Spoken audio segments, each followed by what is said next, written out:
It is 12:50 a.m. Thursday night. I have to go to work in the morning. I wake up at 7:20 a.m. And I am laying here in bed. You can't see me. You won't see me in this video. Maybe I'll do an introduction. But I'm lying here in bed because I have just read 200 pages out of 620 or so of the book The Woman in White by Wilkie Collins.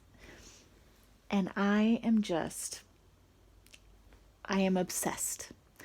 I am so obsessed with this book that I feel the need to tell you about it in pitch darkness.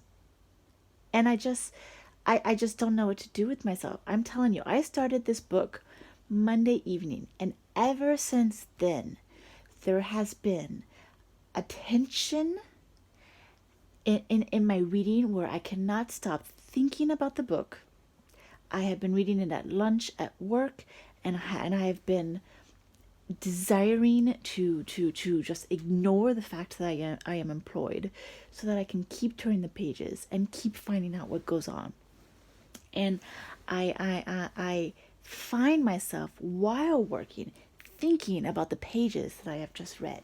And right now you can't see me, but I am like waving my hands in the air in such excitement, trying to like show you in pitch darkness via my physical movements how excited I am. But you can't see it. You just can't see it. So hopefully in the tone of my voice, you can hear it, because this book has absolutely changed the last few days. I can't stop. I can't stop. I mean, it is so tense that really I have to take a break after each part to regain my breath, to escape this tension that I've been feeling, because this book is just absolutely, it's just superb.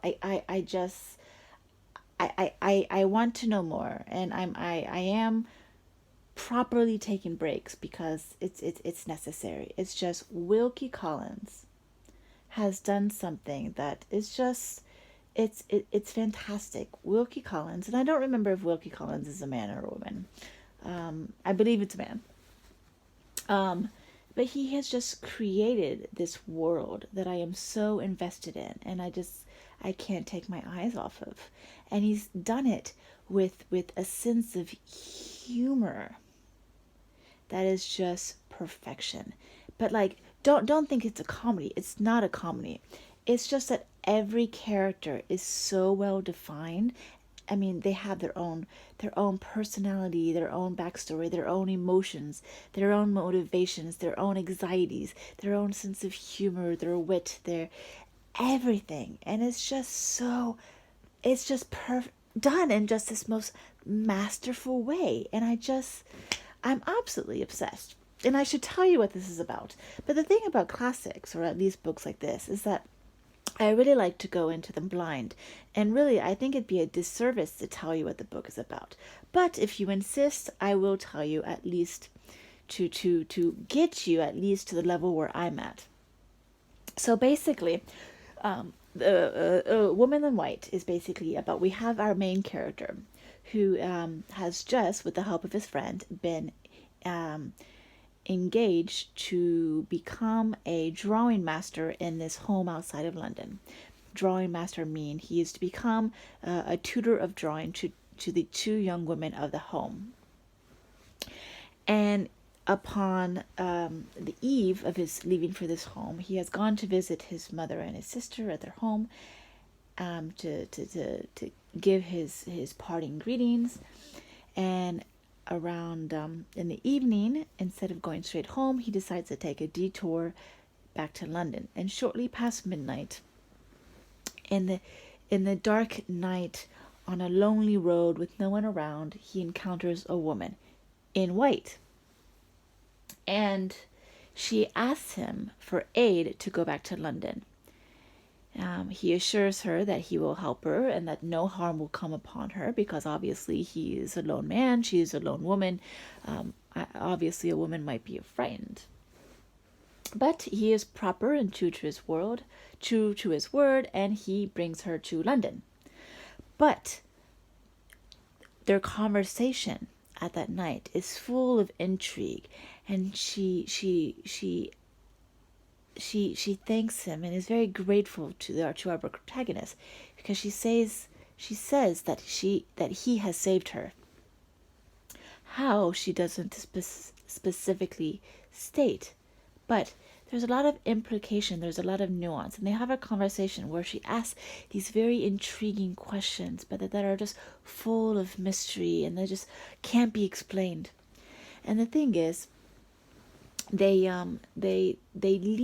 arrive in London, and they in the early hours, and they leave each other.